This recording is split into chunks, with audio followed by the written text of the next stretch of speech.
Hello, and welcome to episode 3 of Sunflower Sutras. I am your host, Tara. Today I'm going to start things off with a lovely little morose poem by William Blake entitled The Caverns of the Grave I've Seen. The caverns of the grave I've seen, and these I showed to England's queen. And now the caves of hell I view, who shall I dare to show them to? What mighty soul and beauty's form shall dauntless view the infernal storm? Ergamont's countess can control the flames of hell that round me roll. If she refuse, I still go on, till the heavens and earth are gone, still admired by noble minds, followed by envy on the winds.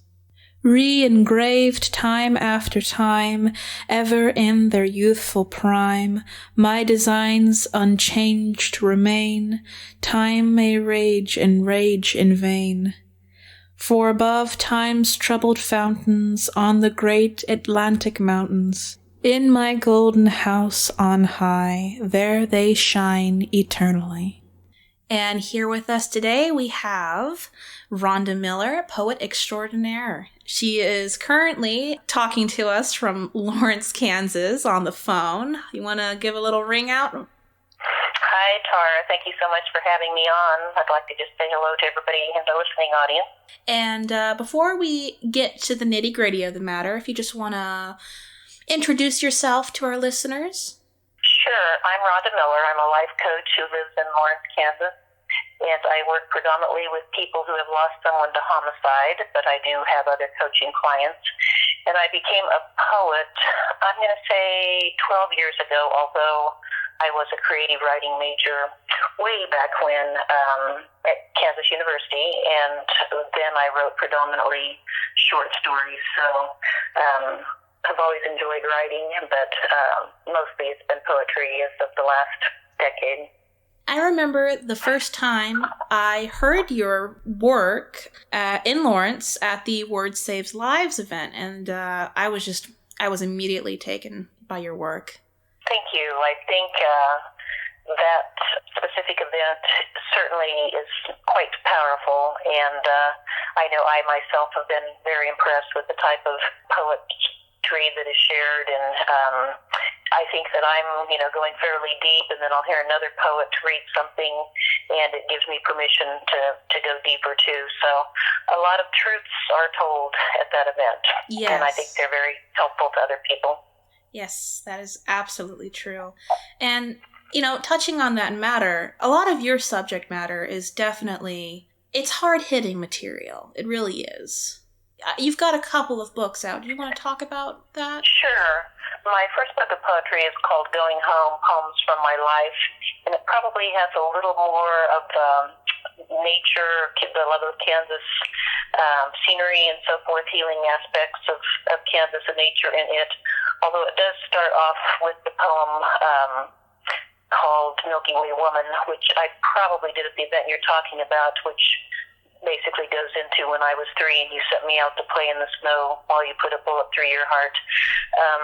That poem starts off that book. Then a couple of years ago, actually in 2015, my second book of poetry called Moonstain was published by Meadowlark Books here in Kansas. It's actually located in Emporia. And then they did my third book last summer in July. Water Signs was released. Moonstain deals a lot with loss, death, certainly different stages that I went through following my mother's suicide, which occurred when I was 3. So Moonstain also has some poems in it, Out of the Walls, which is, kind of a 7-8-year-old child who during the day thinks that her grandparents are keeping her mother alive but hidden in the walls, but at night the mother is able to come out and sit on her bed and heal her and help her.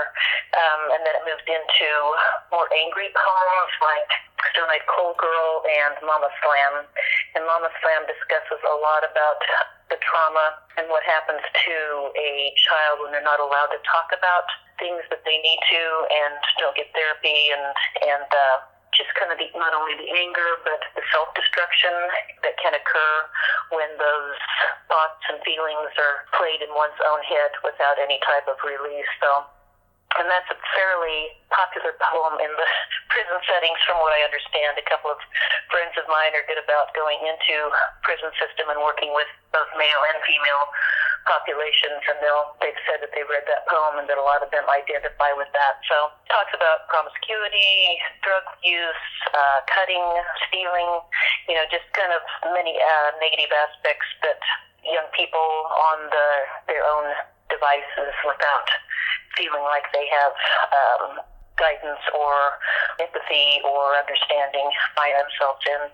See, that's what I like about your stuff. It doesn't shy away from the more painful aspects of life, and you really get a sense of just how important catharsis and healing is, and obviously with your profession as well, too.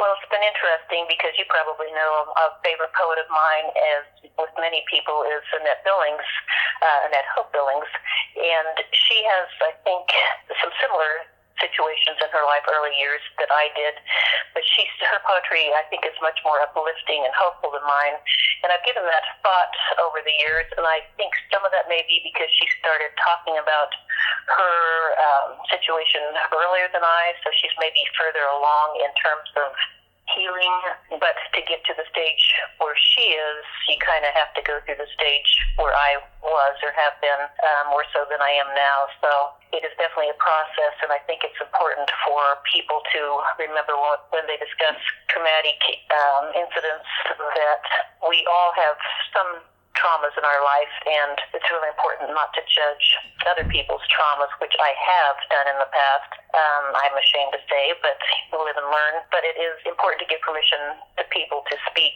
and to appreciate that, what they're saying is very heartfelt for them, and we have to move through it at our own pace.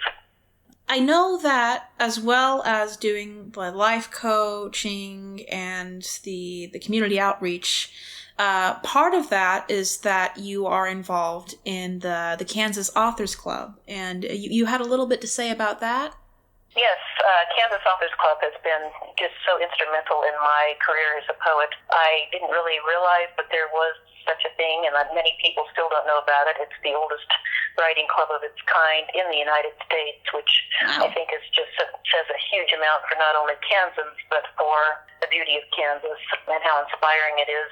But I joined Kansas Authors Club right as my children's father was passing away. They happened to be having their state convention, which happens yearly here in Lawrence, and somebody called me and asked me if I was going to go to it. And I asked Dimitri and if I had permission to attend, and he gave me his blessing and told me to go, and went to it and shared some poetry, and then was able to go back and be with him the last days of his life. And he was a poet, and we actually wrote some of the poems that I had then read at his funeral together, which is a pretty remarkable thing to do.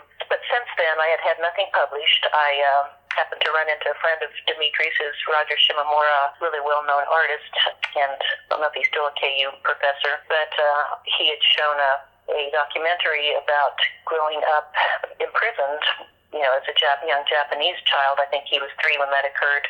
And the documentary influenced me enough that I wrote a poem about it when I got home, and I happened to send it to him, and he wrote back and said that he would have that taken with his personal papers to the Smithsonian Art Institute. And that is kind of, what more can one ask for encouragement, that when their first poem receives that they've shared publicly, has received that type of acceptance. And since then, Karen Goldberg, I have to say, has really been instrumental in my career. Denise Lowe, they've been so encouraging. And the Kansas Authors Club, I now have, through the different people that I've known, and Kansas Authors Club now have, besides the 3 books of poetry published, I have poetry in probably 9 or 10 anthologies, 3 of which just are coming out this year or just have recently come out. So real excited about that. Kansas Authors Club, I became their poetry contest manager for the state several years ago, and then I became vice president of the state 3 years ago and was vice president for 2 years, and I just became state president January 1st of this year, and that's a 2-year term. I had been district president of District 2, which is the Lawrence, Emporia, Kansas City, and that area for a couple of years. So really have got to know poets all over the state of Kansas, but also all over the United States and world, and have found judges outside of the state of Kansas to help judge with contests. And we have our Kansas Office Club state contests are open right now, and they will be through midnight of June 15th. So I encourage everyone to go on and find out more about those. There are a category for everyone. There's, I believe it's 8 categories in prose and 8 in poetry. And then we have several book contests as well for poetry and novel writing and so forth, history. I have sponsored for the first time a spoken word contest. We have youth contests and categories, and they don't have to pay to enter those contests. And those are for first graders all the way through seniors in high school. So there's a spoken word contest for the high school age group, but then we also have an adult spoken word contest. And there is a fee of, I believe it's $5 per contest or category for adults if you're a member. If you're a non-member, I believe it's $7. So we really are hopeful for youth getting involved in Kansas Authors Club. That's one of the reasons we've sponsored the spoken word category, and we have an excellent judge for that. So, yeah, I'm hoping that more people will find out about it and decide to join Kansas Authors Club. For more information on the different contests, they can go to KansasAuthorsClub.weebly, that's WEEELY.com. And our state convention is October 5th, 6th, and 7th in Salina. The Quality Inn there is hosting it. That's really nice. That's a lot. That's a lot on your guys' plate there. Yeah, it really is. Every year it's hosted by a different district. There's 7 districts in the state of Kansas. So each district has their turn up, and this is District 4's turn. So they're the ones that are the Salina area. Salina area. That's got a lot of poetry in that scene, so hopefully it's going to be a good really turnout. So you said that, God, does time fly? Water Signs came out last year, roughly around this time in July? Right, July of 2017 it was released. It seems like just yesterday I got myself a copy of that down at the Raven. It does go fast. Would you mind reading a piece or two from Water Signs? No, I'd be happy to. I've got it here. And I'm going to read a poem that was originally printed in I-70 Review, and I thank them for picking it up. It's called Inverted Tulips. This morning, the Iranian placed a note in Farsi on a bureau close to my bed. He put it there so I would dream of inverted tulips growing on sloped meadows in a poetry-based culture. It smelled distinct, heavy as testosterone, almost as delicious. Yesterday, I followed a recipe for mulligan stew, directions given by the homeless person who passed me on the street. He placed a finger to his lips to silence me. I could smell the ingredients on him, and I had the money to buy what I needed. Last night, a note discovered from the Navajo mother. It had large loops, like lassos capturing the sky, scrawled across the page. This night, no longer content with who I am, I go in search of foreign tastes. This is called If You Want, and I don't know that it was published anywhere else. If you want to know the city, squat and piss over a manhole, follow where the rivulet spills beneath jaded neon lights. Go deep into its bowels, place your lips against veins as it sleeps in alleyway trash bins, blow it back into existence. If you want to know the country, place a cricket in your mouth, savor the reverberation as you rub your legs in climax, give the stallion his head, close your eyes, trust his gallop along the V of the gravel road will take you someplace you have always wanted to go. To know a man, don't go with him to prison.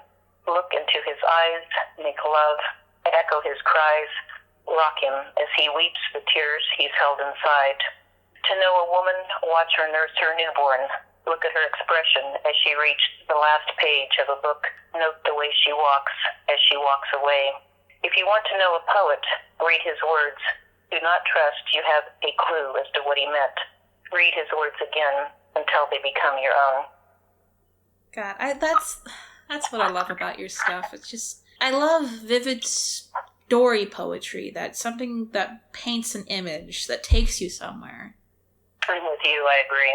And I don't know what all forms of poetry you write. I know I enjoy occasionally doing, certainly rhyme poetry, but narrative poetry and free verse seem to be the ones that really work for my, needs of expression. So, and narrative poetry really has taken off as one of the more popular ones in Kansas Authors Club now. Free verse, I think, is still the most popular, but we also have classic forms and Japanese form categories as well. So there's some of those for everyone. Wanted to mention a few things that are upcoming, if I might. Oh, of course. I will be doing a poetry reading, and you probably know some of these people maybe, with Olive Sullivan from her Wandering Bone book and Izzy Wazerstein with Creation Falls. We'll be doing that in Pittsburgh, July 21st, and that's called Poetry in Pittsburgh from 4 to 6 p.m. at Eclectic Soul Studio, 601 North Broadway. Saturday, July 28th, more locally, is the Kansas Time and Place Anthology of Heartland Poetry reading, and we have approximately 30 poets, and they will be reading at Watkins Museum of History in Lawrence. So that will be a really good one to catch, and that will be from 1 to 3, July 28th in the afternoon, but I suspect that it'll end up being increased more likely from 1 to 6. And then I've got thrilled to find out just yesterday that I will be presenting at the Power of Words Conference in Plainsfield, Vermont, at Goddard College for the Transformative Language Arts Conference, and that is October 12th through 14th. So I have never been to Vermont. I'm really looking forward to that, and I'll be doing a 90-minute presentation on talking to crickets. I've been touring Kansas quite a bit, doing one of two presentations, either the talking to crickets or writing your trauma without so much drama, and both of those have worked pretty well for me. Sounds like you have a lot of exciting stuff on your plate.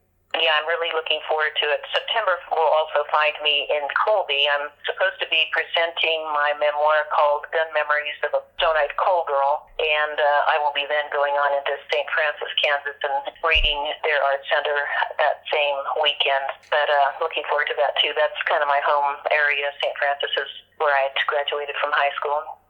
Well, we thank you very greatly for coming on to the show with us and spending time with us and sharing your wonderful words with us.